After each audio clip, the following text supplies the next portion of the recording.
olvido después de tan larga tertulia. Y vamos a presentar, Caro nos va a contar, para hacerse muchas actividades en la facultad, que está pasando por varios problemas, que bueno, no vamos a hablar hoy porque se va a hacer todo muy largo, pero hay cosas lindas también. Sí, no solo en la facu, sino en este programa también. Porque el martes que viene es 24 de marzo, no vamos a estar en vivo, pero sí va a haber un especial que vamos a grabar el sábado y que va a salir el lunes 23, va a salir el especial de Monos con Navaja, en conmemoración del un nuevo 24 de marzo a 50 años del golpe. Luego, tenemos que decir que la Comisión de Historia, estudiantes de Historia de UNTREF, organizaron muchas movidas también que tiene que ver con el 24 de marzo y hay... que es abierta a la comunidad, así que quienes estén del otro lado, que no sean parte de la UNTREF, pueden ir porque va a haber charlas muy copadas. Una tiene que ver con genocidio y cine.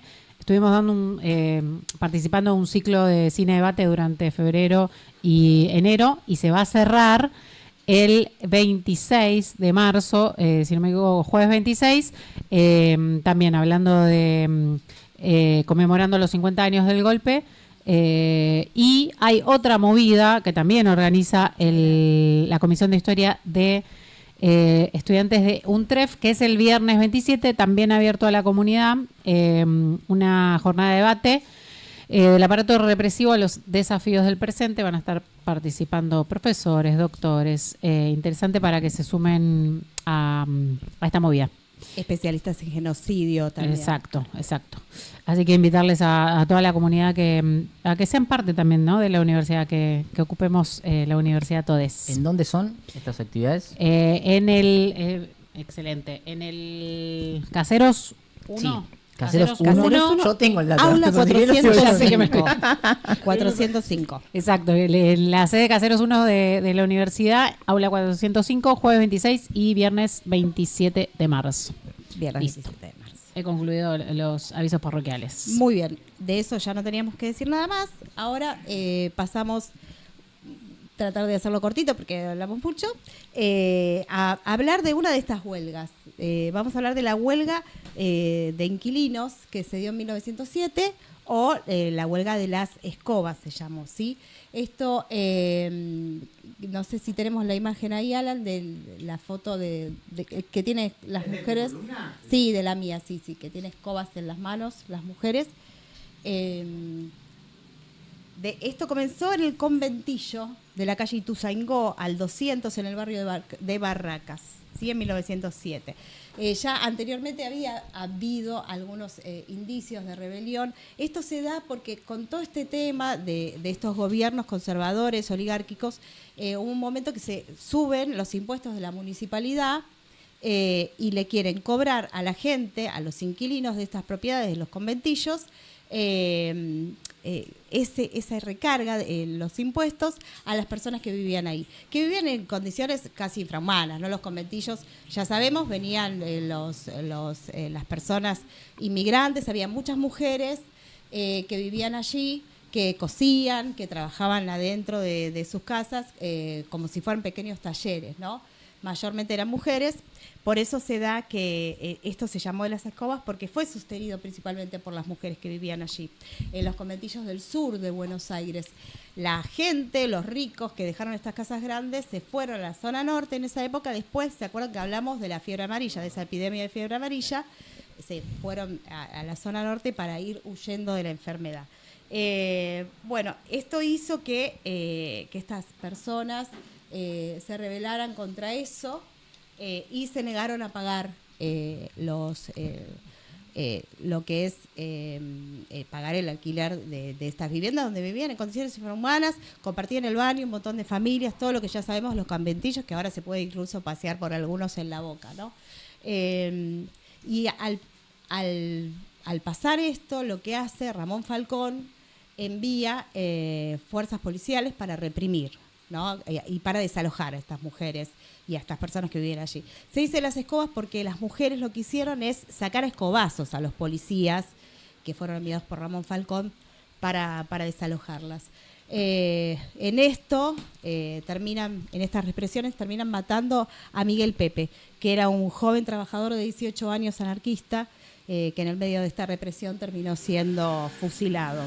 Después de esto la gente no se amilanó, no es que dijeron, bueno, ya está, nos dio miedo y no seguimos luchando por lo que tenemos que luchar, sino que siguieron en distintas ciudades del país luchando por esto hasta que consiguen que se le haga la rebaja en el alquiler, ¿sí? Bueno, lo digo rapidito para poder seguir con lo otro. Y también se sabe que fueron ayudadas por los niños en esto de la información de un conventillo al otro. Esas padres fueron ayudadas por los niños que vivían allí y tuvo ese final. Y siguiendo con las mujeres, ahí no sé si tenemos, Alan, la foto de Julieta Lanteri. Julieta Lanteri fue una de las primeras feministas que hubo en nuestro país. Ella nació en Italia, se nacionalizó argentina, y cuando se nacionalizó, ella lo que dijo es que quería votar. Ella fue la quinta mujer doctora en nuestro país. Y se propuso como candidata, como diputada, ¿no?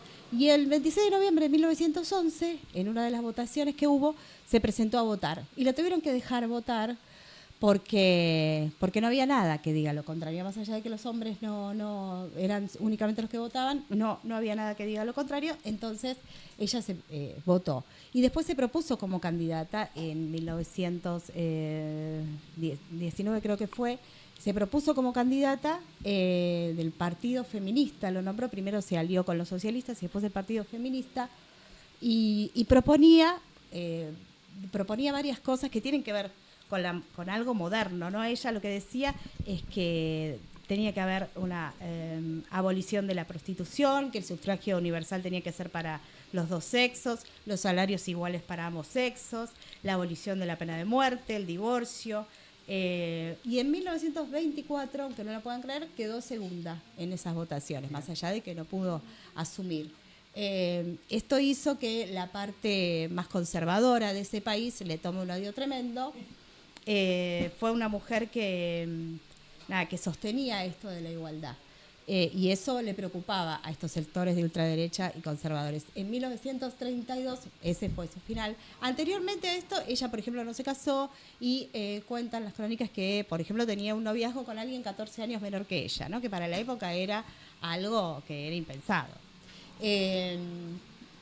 Una mujer libre, que hizo lo que quiso y que también decía, no lo voy a leer porque para no ocupar mucho el tiempo, pero hablaba de esto de no ser ni patrona, ni sometida, ¿no? De que haya igualdad, que las mujeres puedan tener esa igualdad, igual que los hombres, igualdad de oportunidades sociales y civiles. En 1932 murió en un accidente, que no fue accidente, subió a un auto y la atropelló. Montes de Oca era el apellido de quien la atropelló, que era de la Legión Patriótica, ¿no? Que tenía que ver con la ultraderecha argentina.